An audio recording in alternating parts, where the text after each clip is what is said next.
Bonjour chers amis, ravi de vous retrouver dans une nouvelle capsule, toujours avec le droit du transport maritime.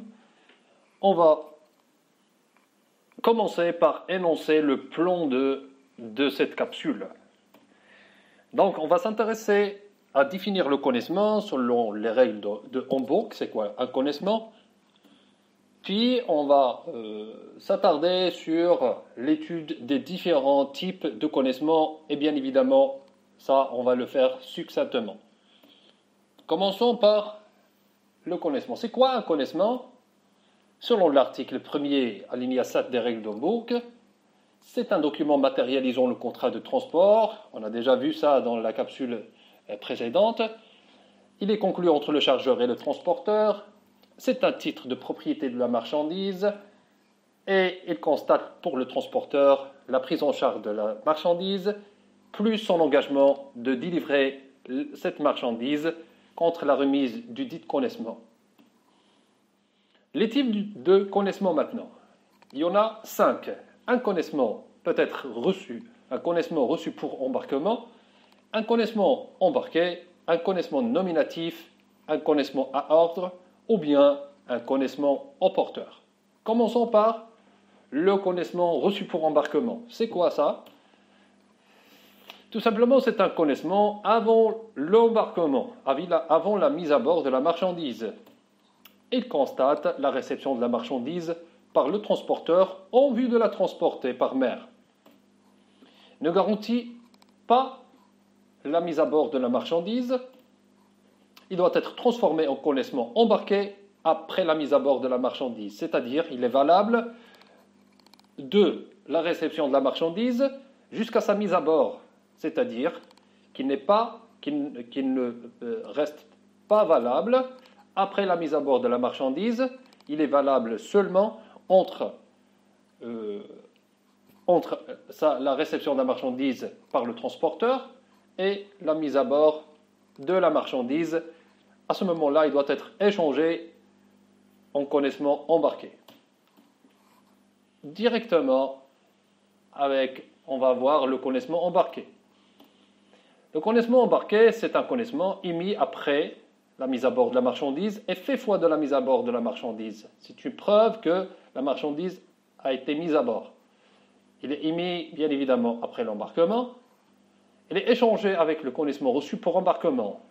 Il y a deux façons pour procéder à cet échange. Soit par un autre connaissement, un connaissement nouveau, qui est un connaissement embarqué, soit on va ajouter au connaissement reçu pour embarquement un coup de tampon pour que le connaissement reçu pour embarquement se transforme en un connaissement embarqué. Passons maintenant au connaissement nominatif. C'est quoi ce connaissement, ce type de connaissement? C'est un connaissement qu'on trouve, le nom du destinataire final figure dans la case à ordre. Donc le nom du destinataire final est connu à l'émission du connaissement. Dès l'émission du connaissement nominatif, le nom du destinataire final est déjà connu.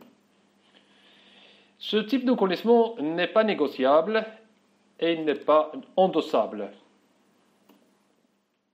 Il n'ouvre pas la possibilité d'un crédit documentaire. Sur le connaissement, on va voir dans la case à ordre barré, plus le nom du destinataire. On va passer maintenant au connaissement à ordre. C'est quoi ce type de connaissement? C'est le connaissement le plus répandu parce qu'il est plus flexible. Le nom du destinataire final n'est pas connu d'avance parce que la propriété de la marchandise peut être, ou bien le nom de propriétaire de la marchandise peut être changé tout au long du voyage de la marchandise, à travers l'endossement. Transmissible, ce type de connaissement est transmissible par endo, signature plus cachet au dos du connaissement. Ce type de connaissement ouvre la possibilité d'un crédit documentaire. Sur le connaissement, qu'est-ce qu'on va voir?